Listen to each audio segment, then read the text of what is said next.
So hi now, beautiful people. Thank you so much for watching in and tuning in.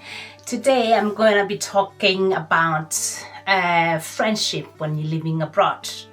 If you haven't subscribed to my channel, please do so. Like, share and comment on my content. If you haven't subscribed, hit that red button up there. Yeah, that's one at the bottom.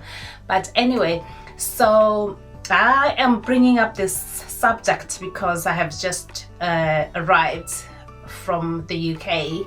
I think you might have seen on my previous content, and I thought it's quite important to talk about friends when you're living abroad. So when you move to a different country, it can be extremely lonely.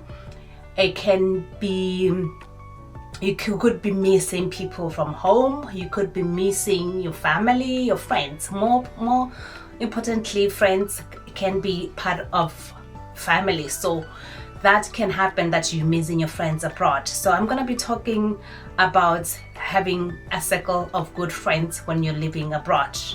So it's quite important. I'm not a psychologist or anything like that, but I think it's quite important for your psychological well-being, for your life, to have good friends when you're living abroad, because living abroad can be lonely, like I said.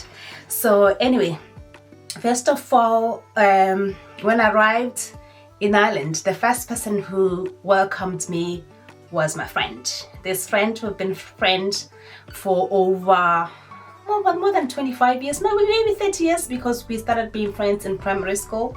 So she's my childhood friends. So we've been friends since, and she happens to be moving to Ireland first, and then I followed later.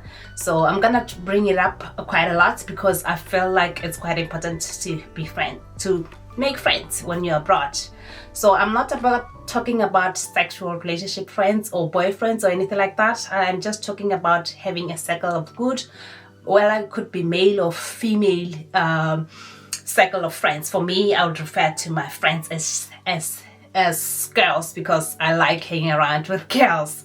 So like I said, she moved to Ireland first, and then I joined her later, and then she decided later on to move back home. She's now from home back to the UK, so that's another story for another day. But when she left the country, I felt completely lost. I was lonely. I was living out in the countryside most of the time. The people that I would consider my friends were my housemates, or people I was living in. So just that left kind of a void in me. So it was very hard for me to connect and make new friends. So I moved into Dublin, and then fortunately enough, on that house that I moved in, I managed to make new friends in that house, and we've been friends for the last maybe 10 years of our life, maybe less than that. But so that's part of it. And then friends as well that I made through college, I have kept in touch with them. I have learned to kind of bridge in the other cultures as well. I have found relationship in people who are not from maybe Africa or black or from Brazil or anything like that. I also want to kind of highlight something here. I love having friends with people who are a little bit younger than me. I find them to have, because when you grow up, you lose kind of touch with the things, but in general, especially things that can be a bit technological. So you would find people who are a little bit younger than you when it comes to fashion, when it comes to technology, when it comes to the latest things, latest stuff, woke kind of stuff. You would find that they know better than you. So I like hanging out with young people that are, most of my friends I would consider maybe 5, 2, 3, 5, 10 years younger than me, and mostly would have been connected from work or college or living with them in the same house. So I like though also I would say on the same token, people who are a bit older, who are mature, I learn a lot from them as well, as they have experienced life. So I also keep a balance. So if you are a little bit older, I cherish relationships that are of older generation, because you also you can learn a lot from them. From Ireland, could be Irish, could be Asian people. I love my Asian friends. So my closest friend right now would be from Korea. So friends, and we've been through thick and thin together.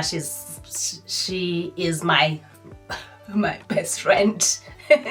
So when you look back at your secondary school years, where we used to hang out with your friends, and you'd go to parks and you'd take walks together, and when you look back, those friends are no longer there anymore because they got married, they relocated somewhere else, and you lost contact. So it depends on just how strong that relationship is. For me, like my family, I would consider them also my friends. I have a twin sister that I do confide in her, or she's my friend, also my relative, but she is also considered to be. And the other thing that you might learn to do is to cherish other long distance relationship. If you had a connection with somebody who for quite a while and you can't let them off that relationship, it's quite important to notice that also I was actually reading somewhere on the internet that the chances of a relationship surviving, a friendship surviving, basically it's 5 to 8 years of a lifetime. So but when you have long-term friendship, it's quite important to kind of cherish those relationships and keep them depending on what your needs are with that friendship. So this reason why I'm saying this is because like I said, I've connected with a friend which I haven't seen her for the last 15 or 12, maybe 10 years, to be precise. But for some reason, we kept in touch. So a long distance relationship was very vital to us. When I saw her, we were both a bit nervous because we haven't seen each other in 10 years and we are likely to have changed. But the moment I saw her, we just clicked. And it was just unbelievable. We couldn't stop talking the whole night, and we catch up, and it was like nothing has changed. And it was really nice to kind of reconnect with her again. So, I long-term relationships can be valuable, but it's okay to also let go of the fact that you might not see this person again. But if you keep in touch with them through over the years, the relationship may survive. So that's my point. Okay, so now the other thing is moving abroad teaches you to recognize your people.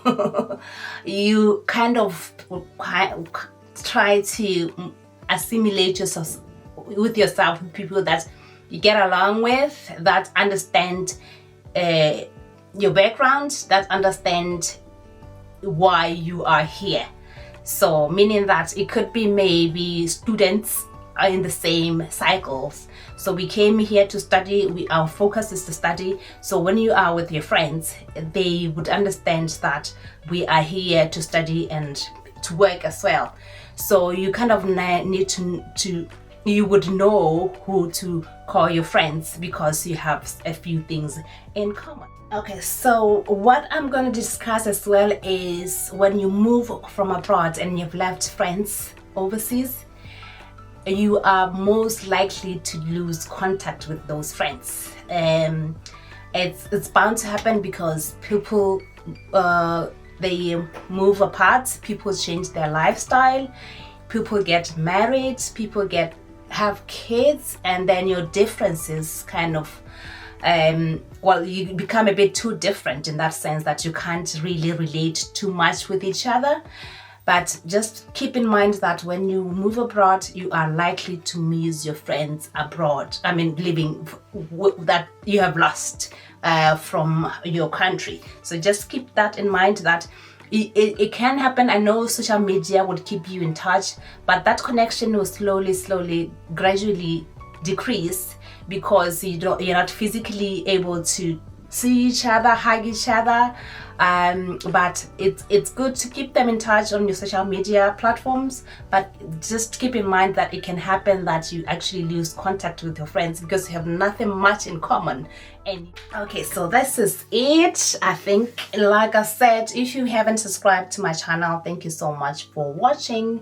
If you want to share my content, please share my content and comment on my videos as well, as I want to grow. And please, any suggestions of any topics that you want me to talk about when I'm living. We talk on the phone.